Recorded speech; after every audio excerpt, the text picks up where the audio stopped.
Anthony Bourdain. Anthony Bourdain. Hey, guys. How are you, man? Take a seat, sir. How you doing? See you. Looking good. How are you, man? Hey, look at Jimmy, right? Isn't he looking good? He lost 30 pounds, Anthony Bourdain. Slim and trim. Like a Greek god. Chiseled. Before you look like a goddamn Greek. Yeah. He's all svelte. It's been great. seeing you on buses all week. Yeah, I know. It's kind of creepy. It's nice, though. It's weirding out my daughter, too. You know, she's like, Daddy, or, you know. Oh, is it? Yeah. Everywhere she goes, there's your face, and it's just kind of odd. It's bad. Yeah. Too much of that shit, you start talking about yourself in the third person. You know? Oh, yeah. That's never a good thing. The show getting a lot of heat. Doing really well. And having fun. I mean, they've been so awesome.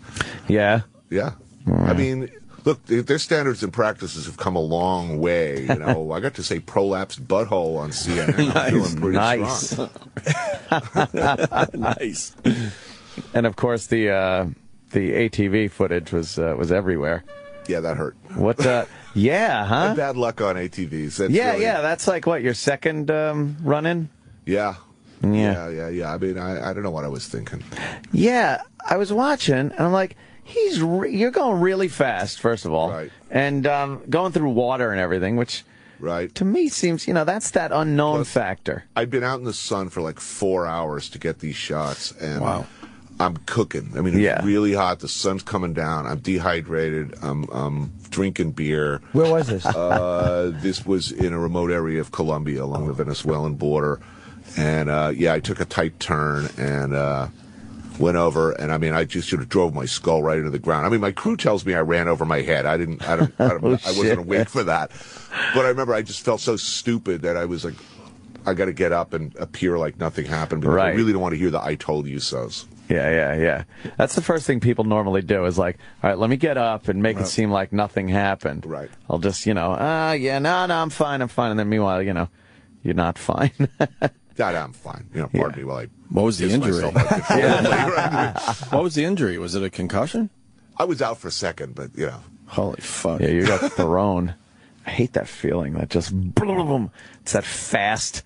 violent, something's not right. Not having control, right? You haven't quite figured it out yet. Like, what am I doing here? Yeah. I just went straight into. There was like a pile driver, like straight, but head first straight into the ground. Like, if there were a comic book noise, it would have been something like a skronk.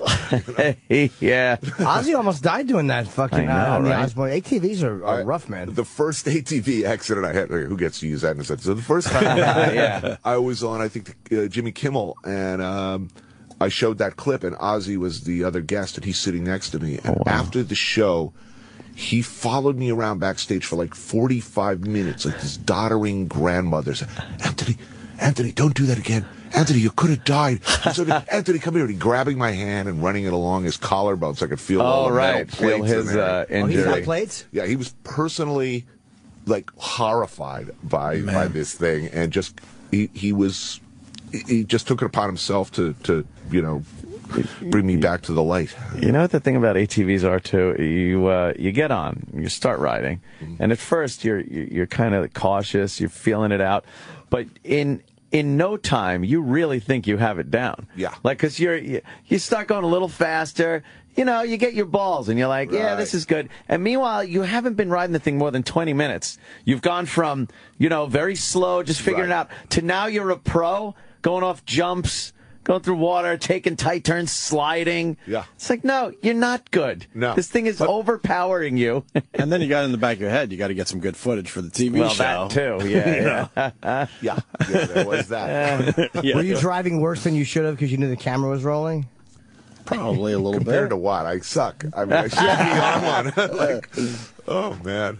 What other, any other catastrophes during the, During that one, no. We have a Libya show coming up, which is the best thing I've ever done. I mean, it's awesome. And then I think since I saw you guys last, the Congo, which was the hardest show we've ever done.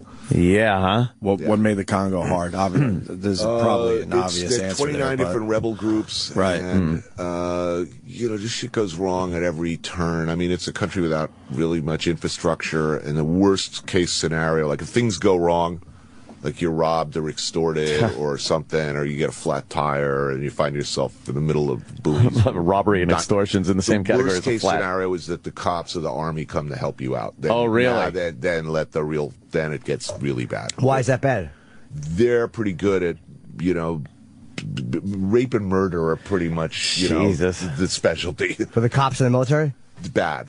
Really bad. So if they come to help you, you say it's the worst thing that could possibly happen. They're not going to help you. They're professionals that rob you. Look, a rebel dude wants to take your stuff. You can say, I guess you could say, fuck you, I'm not giving it to you, and you could run. You could, maybe punch somebody and make a break for it. I mean, not that would be a good idea. But when an official, the army they've stolen the diplomatic bag from like the ambassador. I think the French ambassadors. I forget which one, but they just don't have any problem at all of you're giving me that. Okay. And if you fight back, you're now it's an official problem. You put you in jail forever. That's probably not a good jail either. I bet a jail in the Congo. Oh my I bet God. it's not. You can't really protest for better conditions. It is natural resource wise, it's the wealthiest country in Africa. It's the size of all Western Europe. It's beautiful. It's a very, very, very, very complicated situation, but it really was an adventure, and I got to say, a privilege. But how do you stay safe? It's dangerous. There's no guarantees. It's a place where the situation changes from minute to minute, where everything. You just got to be really careful. You don't carry arms. You drive around in vans with TV written on the side and a big sign with a AK, like a silhouette of an AK with a red circle and a line. Right, that you don't have any weapons. We do not have any weapons, so nothing to see here, folks. Nothing particularly good to steal. You don't travel with armed security. That just isn't gonna. Why is that? Because there's 29 different official rebel groups. Those are the ones with names, and then these guys called My, who are local defense forces.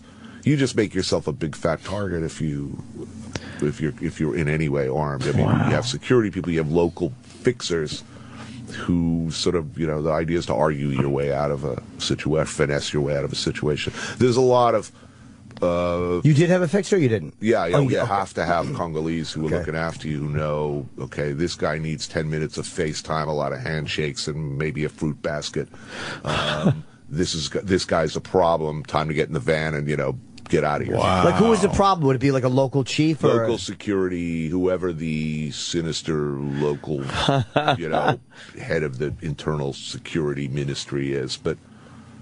A lot of ministries. I don't like a place with ministries. What's weird, though, is like even in the middle, we're up in what was essentially in the book, the Heart of Darkness, where Kurtz was, Kisangani. And we're about 100 clicks out of there, middle of the jungle, no power anywhere, nothing resembling running water, 5 bars on a cell phone. 3G tweeting from the middle of the jungle. Holy shit. That's pretty amazing. Yeah. We would love our friend Jonathan, right? Oh, yeah, my manager goes to play. He's never been in the Congo, but he goes to takes crazy trips. He's obsessed with travel, and he's got the same kind of view you do. Like, he just wants to see these places, and he doesn't go in armed. He doesn't, he took a tour of Africa recently, and, he said the driving was the worst part because you get motion sick because the roads are so fucking twisted and the infrastructure is just non-existent. Yeah, you get tenderized kidneys. Some places bouncing around. He didn't go where Anthony went, though. He didn't go like that. It was like an amazing experience. And what'd you end up filming in the Congo? Oh, man, everything. I mean, Goma.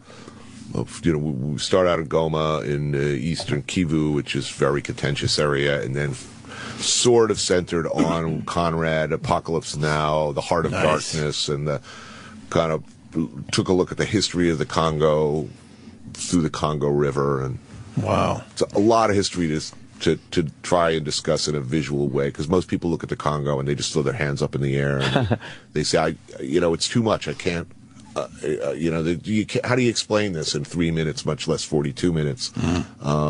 So we try to do that in a visual way. Is it scary when you said that you have a handler and like the guys are talking to the local guy and you don't know if they're being, because other times in the language barrier, you don't know if they're screaming at each other. That's just how these guys talk, or is there a problem? You get used to that really quick, but there is a lot of screaming and threats. Jesus. That's called negotiation. Sounds crazy. Sounds exhausting. Arrest him, right. that sort of thing. But your guy would say to you, like, all right, we can't fix this. It's time. How did you know that you weren't going to be stopped when the guy goes like, hey, this guy's a problem? Look, there were a lot of moments where this situation is bad and these are our options. Make a run for it, or land or river. But we had really, really great fixers who were just really good at going through the process, meaning there's a screaming, yelling, and threats process, then there's a talk 'em down process, then we'll have some warm beer and maybe some money will be exchanged. Little negotiating. But what were they mad about? You talked to the mayor first. You didn't come right to me first. The mayor got a fruit basket, and I'm putting him in jail. You should have come to me first. Wow. Putting you in jail? Well, the mayor. The mayor. It's like management Generally, here. the mayor goes in first, and then I cannot guarantee your safety, which is not a good thing to hear. No. Is that a threat almost? Because it's not not guaranteeing your safety. We're going to make it very difficult. Yeah, we're going to do it ourselves. I cannot guarantee your safety is definitely not what you want to hear where we were. So there's no right answer, obviously. You're always pissing off somebody. Yeah. Look, you're in a situation where any state employee probably hasn't been paid anything in 6 months. There were guys showing up at the train station in Kisangani. I don't think it's been fully operational, if operational at all, since like early 60s, and only partially operational since the 70s. Oh my God. Their whole staff shows up, and I mean the whole train station's overrun. The tracks are overrun. Everything. They show up every day, and they do their job. They try to keep the trains repaired every day with no money. Guys who show up at the this moldering library in the middle of the jungle, they show up hoping. They just show up to work. They put on their jacket, their tie, they go in, and there's a library there. And we went to this like Belgian research center in the middle of the jungle. It was pretty awesome. Wow. It was like really, really wild. What's the library like? Huge, like futurist, kind of Futurama style library complex that thousands of people used to work at out in the middle of the jungle. Most of it overgrown completely. You see a lot of that. I mean, you see the hotel where Bogart and Bacall and Katharine Hepburn stayed during African Queen. It used to be a really beautiful, industrialized wonderland for white people in the Congo. I mean, the Congolese weren't allowed to walk their own streets. Mm-hmm. But if you were a middle-class Belgian, you were living large in the Congo. You had railways and modern buildings and infrastructure, sports club, the pool, the health, the golf courses, all of that. And, when they split, the Belgians, they plugged the toilets with cement, scuttled everything in sight, and since they hadn't allowed anyone to, go beyond, I think, like middle school, they left like 8 qualified guys in the whole Congo to run a country. What year did the Belgians leave? Early 60s. Why were they such pieces of shit about it? Man, they were not before the Belgians, the whole country was owned by King Leopold of Belgium.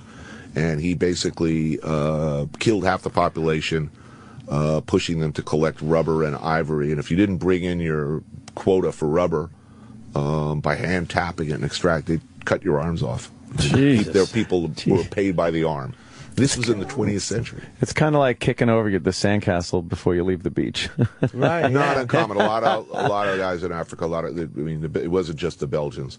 Also, to be fair, the Congolese, as soon as they got independence, made this mistake of democratically electing basically a communist. Yeah. Who we quickly had killed. Okay, us and the British and the Belgians.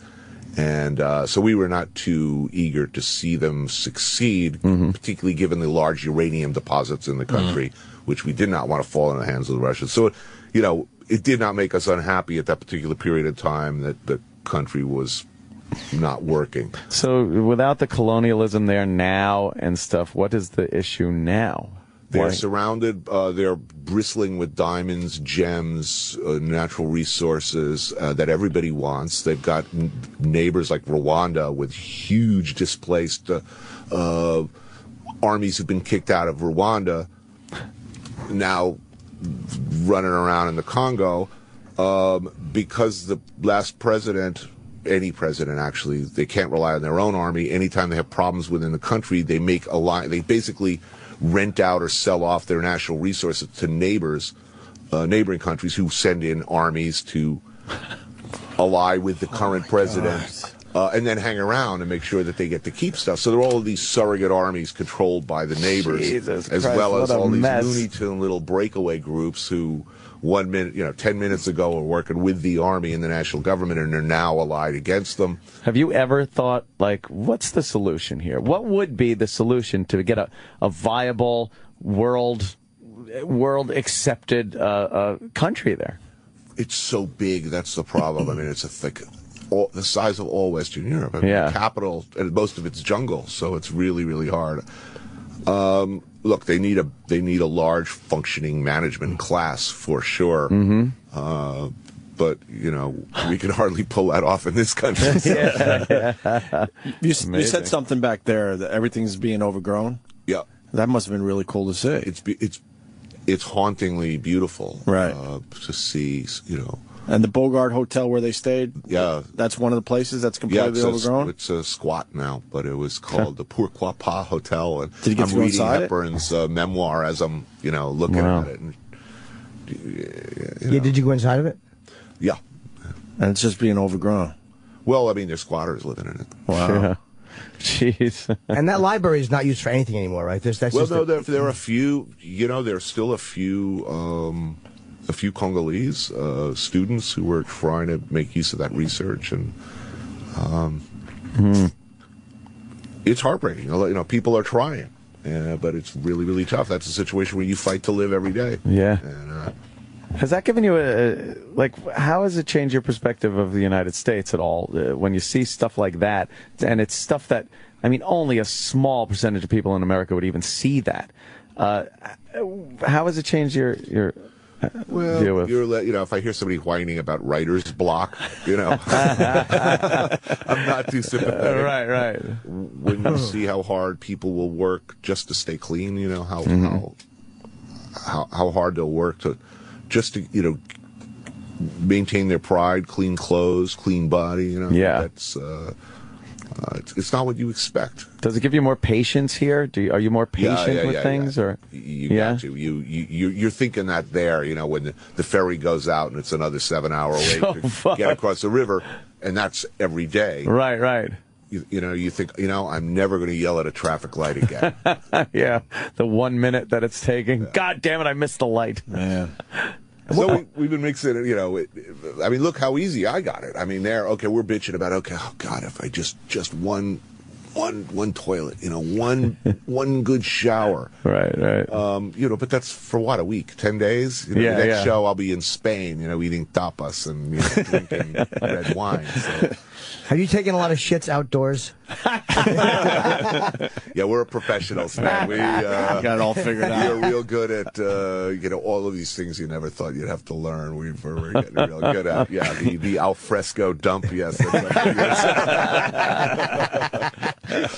Do you ever think I'm going to this place and I've overstepped this time? We made a mistake thinking we were going to be safe, and we were. I know you have a lot of scary moments, but has there been any times where you're like, I really fucked up this time?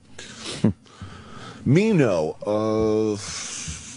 There were some days in Libya. There were some time because there was stuff going on around us. It wasn't like, oh my God, we're going to die, but this situation was getting worse every day, and there was a lot of discussion whether to stay or go. Like every day, there was an emergency meeting. Okay, this is the latest security briefing, and our security guys were not. When your security guys are saying, "Look, if we'd known before what we know now, we wouldn't have come. We wouldn't have advised you not to come." Man. And so every day it was sort of like the whole crew had a vote: are we bugging out for the airport, or are we going to try to hang on for another few days? How would you vote? I voted to stay. I mean, I felt pretty. I'm not a heroic guy by a long shot, but I didn't see any immediate. It looked okay to me. I mean, the people around us were cool. The Libyans were very cool with us. Just there was stuff happening outside of our view that was worrying. We have the Vice guys in sometimes, and I love their documentaries. And Shane was saying that that's the worst place of all the places. The scariest was Juarez, Mexico. Yeah. Would you go there? Would you go to certain places in Mexico at this point, or do you think you might want to avoid that? I don't know. It depends on what the situation is. I'm not looking to put, unlike them, I'm not looking to put my head up into a firing line just for good TV. Right. I mean, I'm there for another reason. And I'm willing to accept a certain amount of risk if there's a really good story or something interesting there. But I'm not looking at, hey, look at me, I'm in Juarez. Right. Nah. Nah. I mean, I love Mexico, so I mean, I'd love if you tell me, if enough people tell me it'll be okay. We've been to a lot of places where they say you shouldn't go that turn out to be really cool. When you're in these places, like, do you come back here and see news from the Congo and from Libya, and does it affect you more in that way? Do you have to carry this around with you now, going, not only feeling bad for your own country and what's happening here, but now you gotta have empathy for like half the fucking globe? I don't know. It's weird. You steel your heart to a lot of things. I think when you that's see what a I lot assume. of sad shit regularly, you have to. I mean, I've seen this happen with NGOs and people who work in environments like that. Right. Just in order to get to work every day without having a breakdown, constantly weeping, you inure yourself to certain things. I get angry seeing really stupid coverage of places like Libya. No clue. They're actually idiots out there saying, we were better off with Gaddafi. Oh, really? Really? It is people say this with authority, having never been to Libya, never having met these kids, the majority of people who overthrew. They get their news sources the most cretinous, fringe, underinformed conspiracy theory website. And they're pretty, Gaddafi, and this is from both left and right. Gaddafi was better. No, he wasn't. And the majority of the people who threw him out were people that you would like hanging out with. They were cool. There were kids who were, playing like PlayStation, a week before they went to war. Went home, from Western universities to fight against the guy. I mean, they fought Soviet tanks with handmade weapons built out of like plastic and hair dryers. And so, I got a lot of when I see really stupid, uninformed news coverage, it makes me a little cranky. And much like soldiers and police officers and whatnot, and you don't have to be specific, but was there some form of gallows humor a little between you guys to just see some horrible things and in order to even deal with it, have to make a little joking? Reach this stupid zone where I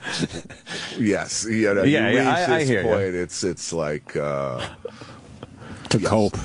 Coping mechanism. Yeah, well, you just start like getting giddily obsessed with getting anally raped. It's like everything. Look who laughs first, Jimmy. Yes. I've never actually laughed thinking of it. I always come. It is. It's a constant remain, especially when you're sort of. When you're really tired. You've been going. You're stressed. You're scared. You're reading news reports of just like unbelievably awful shit. Yes, you make stupid and wildly inappropriate humor. Right. No doubt about it. Where do you go on personal vacations? Like, where do you like going around the world?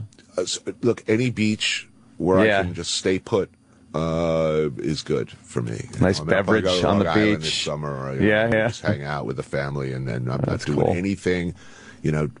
I'm walking to the barbecue and back. That's about it. That's because your work puts you in a position when you're vacationing. You're not the hey excursion guy. You're not fucking let's do this and steamers, beer, That's it. Nice. But the people he goes with, they're all hoping he comes up with a plan for that day. Yeah, we're laying here on a lounge chair Anthony with a Bourdain, drink in my hand. Right, he's going to come up with the excursion.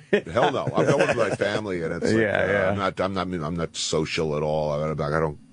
Summer, I'm not about I'm not going to benefits or any of that shit. I hear you. No. You want to relax and kind of stay put. Yeah. If there's a meal that I can't eat with my hands, it's a disaster. It's a personal disaster. If I have to put on anything other than a bathing suit, then it's something's gone seriously wrong with my vacation. I see on the one sheet today, I'm not sure if we discussed this before, the most disgusting thing you've ever eaten is a chicken McNugget. Well, I mean, on balance, because I probably knew the least about what's actually in it. Right. At least what I was eating, rotten shark, I knew what the principal ingredients were. Where'd you eat rotten shark? Oh, my Iceland. God. Nasty. Why rotten on purpose? Or they love that shit. They rot it, they putrefy it, and then they pickle it. Oh, my God. It's about, they're Viking, they're proud Viking roots. But what does it taste like? I am so tough, I can eat this shit. Oh, is that what it is? What it tastes like?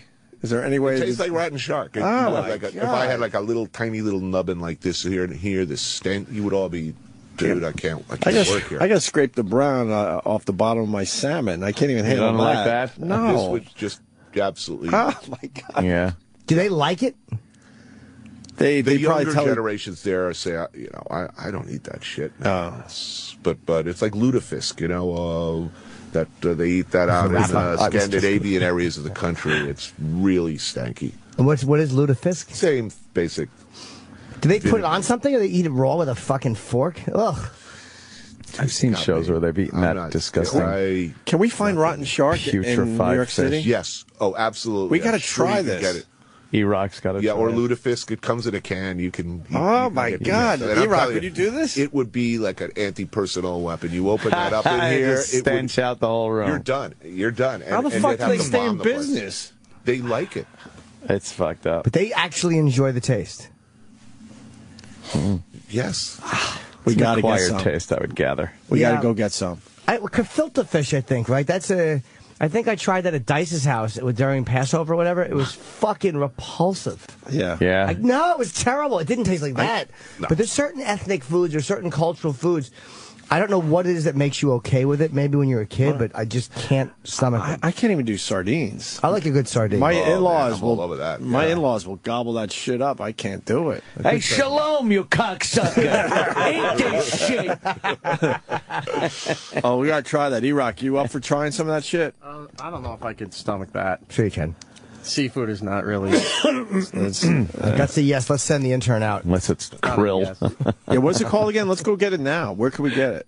Oh, do we have to go down to Chinatown? International Food Center, someplace with like canned goods of many lands. Yeah, I'm sure they have it here somewhere. Yeah, that would take. You'd need a few hours to find it, but you will. So let's get it for You'll tomorrow. have that for tomorrow. You will have get it for tomorrow. Well, Get can your you look medical online? test subject and Get them on it. E-Rock used to eat weird shit for us. What was the worst thing you ate, E-Rock?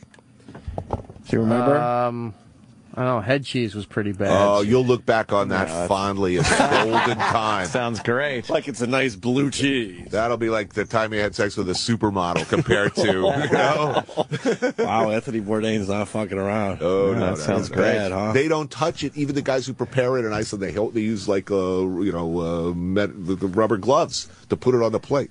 Because it like would probably stank your hands up. Yeah, How big of a piece do you eat?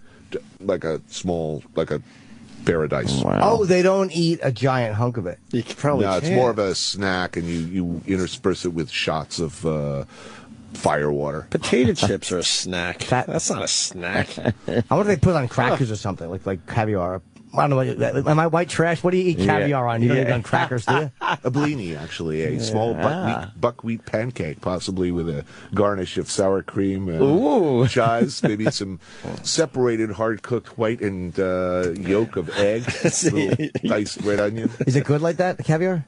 Yeah. I've never had it. So what happened to you when you ate this? Were you able to keep it down? Oh, yeah. I mean, it's unpleasant, but compared to what? I mean, I don't know. it's not like a punch in the face. It's, it's bad.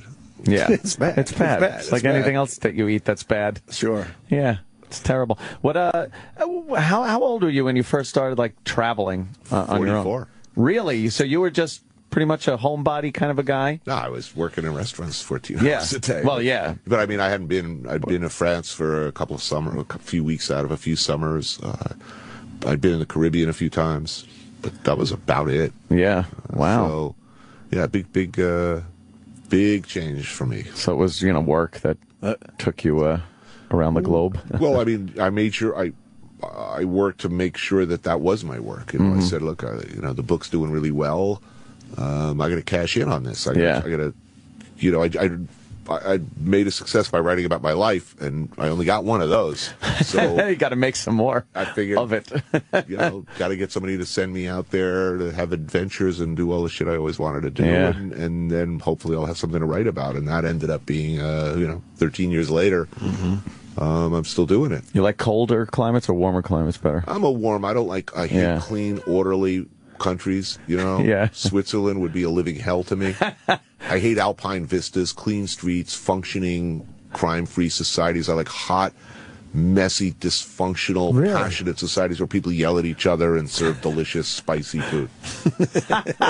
That's just the opposite of what I like. Exciting. Really? Yeah. You'd rather be in like Sweden than like southern Italy? Or... Oh yeah, fuck yeah. Well, I'm in southern Italy. I would mind Italy. Italy's. I'm thinking of disorganized places. I mean, I like a nice clean street. He likes a clean street. He likes a hotel that has 24-hour room service. Yeah, nice... gentlemen's accommodations is what I say.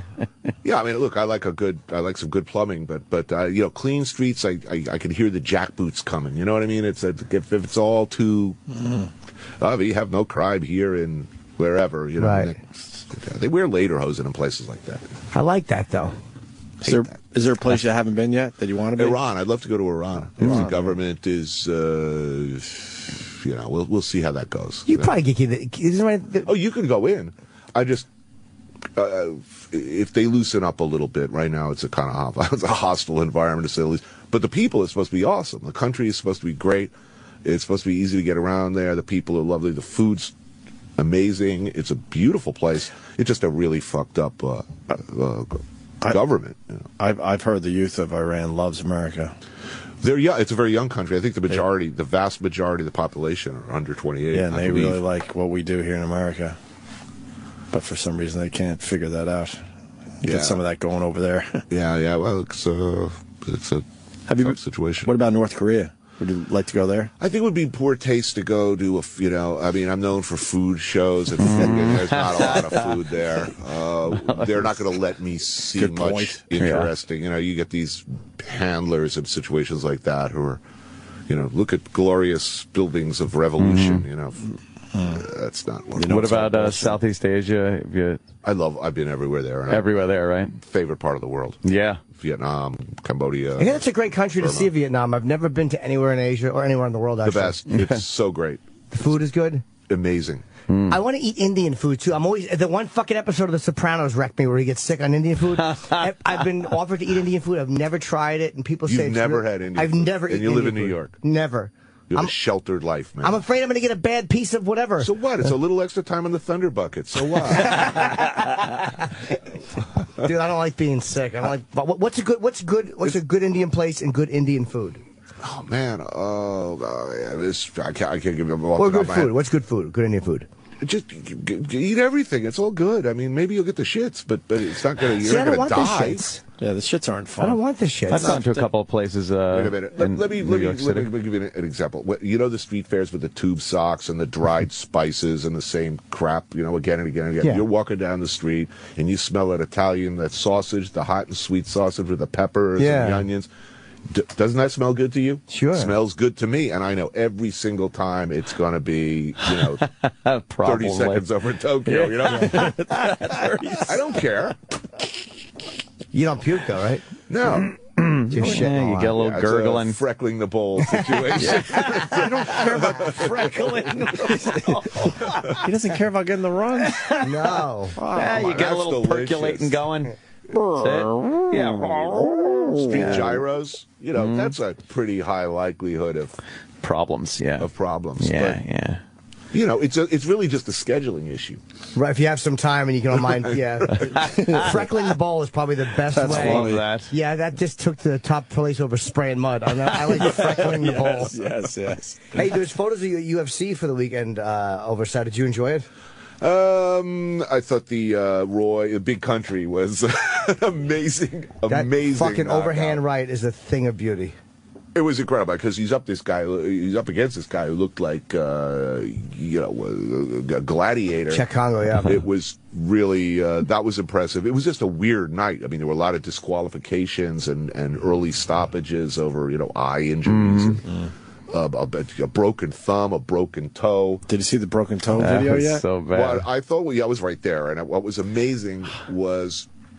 I don't think he had any idea. No. I think Rogan pointed it out to him. He said, dude, your toe's broken. And he started a, I'm not going to say faint, but clearly blood drained out of his head, and he had to sit down. He was having a problem talking. I mean, he had no idea. He had all that adrenaline, and he looks down and was like, oh, it was turned completely upside down. It's not flipped over. But if anyone thinks for a second that, well, if they hadn't stopped the fight, Kuchel would have totally no. He was not making it another 23 seconds. I was sitting with his family and right next to me, and you saw his interview after. Things were not going to improve for him. He was really getting hurt. We were watching that. I wonder what moment he knew, because he's a tough guy. But there was. He said at first he complained, but then he's like, "No, it was a good stoppage." Like he kind of felt like they were right to stop it. If you're a fan of somebody, and I like Chael Sonnen, I think he's one of the funniest, brightest, smartest. This is a guy who's going to have long after his fight career, he's going to have a huge career in broadcasting, right. and just he's very, very likable and really, really smart. Even if you're a fan, and this is what I don't get, I don't want the guy to get brain damage or hurt from my momentary entertainment. Right. Okay, the outcome of the fight. You see this again and again. The outcome of the fight is clearly determined here. You know which way it's going to go. Yeah. I'm not going to be happy until he's unconscious and drooling, and with a doctor looking to see his eye, his pupils are fixed and dilated. I don't need to see that. Mm-hmm. I don't demand that as a fight fan. I mean. Yeah. A lot of people. The matter was settled. Right. I guess a lot of people are waiting for that miraculous comeback, but it's like you said, you know which way this is going. There comes a point, and it happened a number of times, where the Belcher fans are yelling like things are going to get better for him. They clearly weren't. You're not going to be happy until he's unconscious, and then you'll feel better. Yeah. There was one moment in Restraint shown which I really liked. Like it was when Nelson hit Congo in the head, and he hit him. And Czech Congo just kind of collapsed. And he's a big heavyweight.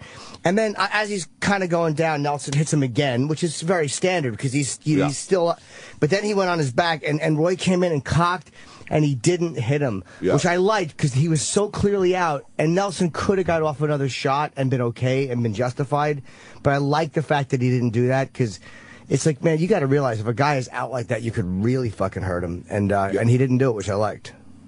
Yeah, I mean, I think when you're dealing with a sport that is potentially as bloody as UFC, I think it behooves everybody to be a little more aggressive on the judging. If you're going to have that much blood, you should try to minimize the lasting injuries. Right. Absolutely. So you worried about your wife doing this stuff? Well, she competes in Brazilian Jiu-Jitsu, so this,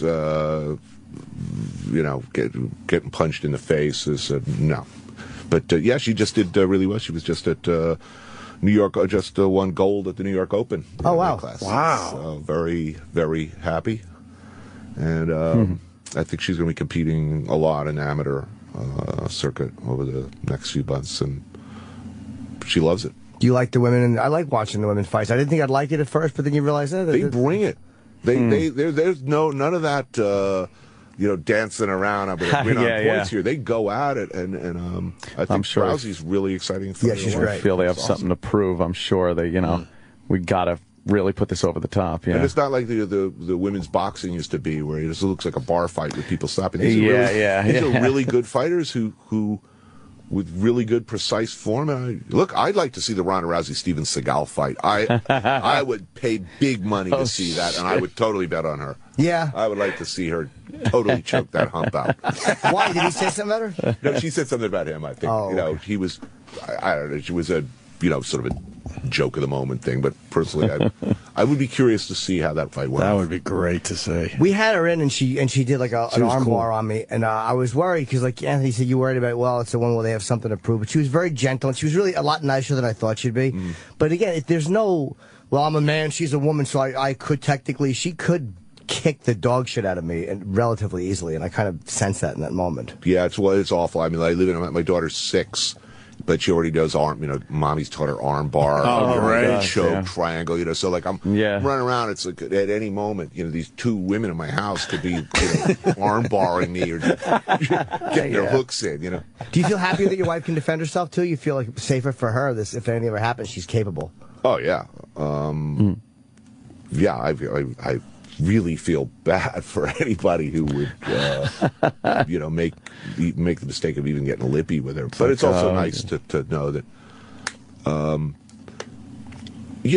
every once in a while I get the over-enthusiastic, biggest fan ever in a bar or at some event, and it's always your biggest fan who suddenly transforms from your biggest fan to belligerent asshole. It's like, okay, your salary, man. That's that guy. Oh, God damn. I can't, I can't hit him or break a bottle over his head, or obviously I'm going to be in court for the rest of my life. It's nice to know that if I were there with my wife, she's coming back from the bathroom and some asshole is getting lippy with me, that she could totally choke him out. Or, that pretty much it's over for him. Yeah. Holy shit, that's funny because, you have those dude. fans. Yeah, you're the best. One more, and then this is the great one. They go. Oh, I just wanted to say hi. Thanks. They walk away. They're like a minute, 2 minutes later, they come back, ask you another question, and then if you try to say like, look, I'm over here, I'm talking with this, or I'm doing, then you're an asshole. Then right. You're the fucking asshole now. Yeah, we were shooting the Desert Show with Josh Homme from Queens of the Stone Age. And this guy, we're inside, we're taking a break from shooting. I'm having a beer with Josh. We reconnect. We're talking, this little fucking troll comes up. And it's like, I'm your biggest fan. Okay, gee, that's great. I saw you recently at a live show in another city. It's great. So I guess that means I pay your salary. Okay. But okay, I'm cool. Listen, my wife would really like a picture. I said, well, I'm happy to do it. Bring her by. I'll be happy to take a picture. I'm not going anywhere. I'm around. No. She's back in the parking lot. Come on out there. And I say, look, I'm talking with my friend here. What? Could you please bring her by? She says, come on, man. I'll pay your salary. At which point, Josh says something like, dude, we're talking. And he turns to Josh, who's like 6'5" and built. And he says, I'm not talking to you. Oh, man. Shit. Oh, this guy's a problem. I'm like, you know what? I'm not giving you an autograph now, asshole. I don't like you at all. You just read to my friend and go fuck yourself. At which point he starts to, with the finger, at which Josh picks this guy up by his throat. I'm like, he's shaking. I'm like, a little smurf. It was great. Oh, man. But what kind of a douchebag would expect you to go out and see his wife in the parking lot? Like, don't try to be a hero to your wife at my expense. Salary, Jim. That is true. He does pay your salary. I stand corrected. I was happy to do it. Bring your wife and all your friends. I'll stay all day long. Exactly. As many pictures, whatever. I'm not going to trot around to different locations. I'm going to go into these dark desert parking lot. Oh, he was trying to kidnap you. Drunk troll. Yeah. Right, there's a bunch of guys out there with like duct tape and zip ties and an open van door. And he's going to pull up. He's going to try to kiss you by the car like Philip Seymour Hoffman. That would be cool. Look, even that's preferable. The finger, the stabbing in the chest with the finger. But you can feel it shift too, and they're like, "Dude, I love you." And then there's one thing you don't do right, and they're like, "Oh, what the fuck? Am I bothering you?" You're not keeping it real, man. So what do you want me to do? Jerk you off at the bar? I said hello. I'm happy to see you. Fucking shut up. It's amazing. Like I never say no to a photo. Ever. Yeah. Will I do it? But once in a while, you do something that they perceive as rude because they're drunk. But an offense would be not doing the tequila shot. Preferred tequila shot. That suddenly you're an asshole because you're not drinking with it. Yeah. gotten that one. Right. Yeah, come Will you on, eat man. food they send you or no? Because he won't, and I'm I'll do my hesitant. best. Sure, yeah. You will? You know, I'll try, yeah. I take a look at who it is, see who it's coming from. Assess the situation. If they're covered with open sores. Right. Or, they got that fucking 1,000-yard stare and putting a prescription bottle back in their pocket. Could be an issue. Yeah. You know, one of those little pill balls in a crusher. Fucking dummy who did the Tylenol thing, and she kept the fucking pill ball in her sink. A mortar and pestle. Is that what it was? Yeah. A pill bowl and a crusher. That's how a normal person says it. What did you call it? Mortar and pestle. Exactly. That's how somebody who's poisoning fucking aspirin bottles knows it. Right. Hey, what's that pill crusher thing? That's how every non-criminal refers to it. Yeah, that doesn't show up in Google. I think you're right. Nobody does. Buy that shit online. When is your show on, by the way? Sundays, 9 o'clock, CNN. Sunday, 9 o'clock. And Yeah. I'm so happy with how it's going. And I got to tell you, CNN is not a place you think they'd have like a big sense of humor. Right. They do. They've been really, really Great. They cool get to it. me. Good for you, man. They gave me my ID the other day. Oh, Like, yeah? that opens door. Like I could walk into CNN Wow. headquarters and swipe, and like the doors open up, and I'm just wandering around like I actually work in a Do you see the people that, are on camera all the time? Yeah. Like, hey, how you doing? And they're actually like fun. Yeah, news people, I do stuff over at Fox News, and news people they're quite a partying bunch, Yeah, first they of have all. better hair over there. They have much better hair. Fox? Ooh, yeah. I've never seen people that can drink as much as news people. Yeah. They can fucking drink. They love going out afterwards and they've tying seen one this- on at the local gin mill. They've seen the shit. Yeah, maybe And I'll that's tell you, it. They've it seen the is stuff they when you can't air. Shooting in Libya and the Congo for me. Look, I'm there for a week. Yeah. After a week, I'm like, oh man, I need a shower. Like, I'll kill for a shower. I just can't. I need something to eat. People like Christian Amanpour and Barbara Starr and people like that have been, for decades. Oh, yeah. And reported for Anbar Province and places like Right. that. It was like, and also working in situations where, your car rolls up at the location and your security guys are saying, okay, you've got 10 minutes here. Okay, you get in and you get back in the car. And wait a minute, that guy over there was speaking on a cell phone, just picked up a cell phone. You're getting back in the car now. Holy shit. So 10 years of that, that's pretty. I got a lot of respect for people who do that for a living now. Yeah. And I got to say I'm grateful because here, when they announce the show, I've been doing snarky food and travel TV for a while. You would think that a lot of people at CNN who've been doing hard news would not be happy to see me show up. They've been really very friendly to me and very, very welcoming, which, if I was in their position, I'd say, who's this asshole? You're canceling news for this? But you fit the bill over there. Like, you're one of the rare shows that can transcend that because you do travel and you are showing the world and you are showing these odd locations and these kind of, at times, dangerous places. You're not doing it just from some fancy restaurant. And it's not like it's Steve-O doing it. You're kind of knowledgeable about things and, you're... What I don't get is, I've been getting like a lot of tweets or Facebook posts from fans who say like this, I love your show. I always used to watch it, but now that you're on the Communist News Network, I'm not going to watch. Jesus and it's like, okay, you like my show, but because it's on the same network as news, whose general bent you don't like, you're not going to watch it. It's like, what's the part? You're afraid that I might accidentally see another. After I see your show, I might see another 5 minutes and suddenly become overwhelmed by a compulsion to, see Joe Biden's penis. It's like, oh my, I feel myself turning gay and communist. Are you so fucking weak-minded that you can't handle? You can't distinguish between one show and another. And this one. I watch Fox all the time. It's like I don't feel like, I'm gonna. It's gonna. That you're gonna be brainwashed all of a sudden. All of a sudden, because it's on for 2 or 3 minutes. Conservative, yeah. What are we going to see in future episodes?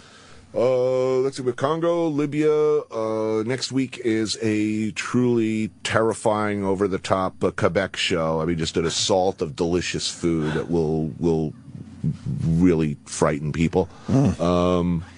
What's their main dish up there? The one thing you have to have in Quebec. They like foie gras, and we were there in winter, so it's a lot of maple syrup, foie gras, pork, the finest wines known to humanity. Quebec has the finest wine. They get a lot of the people I was with are really all about eating and drinking and old school. You know, it's not light. Yeah. Where else?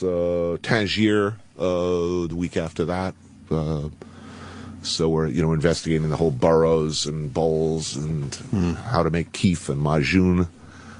So yeah, some helpful recipes if you're ever, hashish related. Seriously, I'll show you how it's done for demonstration purposes only. Of course. And I think the last show of the season is Congo, and then there will be another block of shows. It sounds great, man. How much time do you get off? Interesting.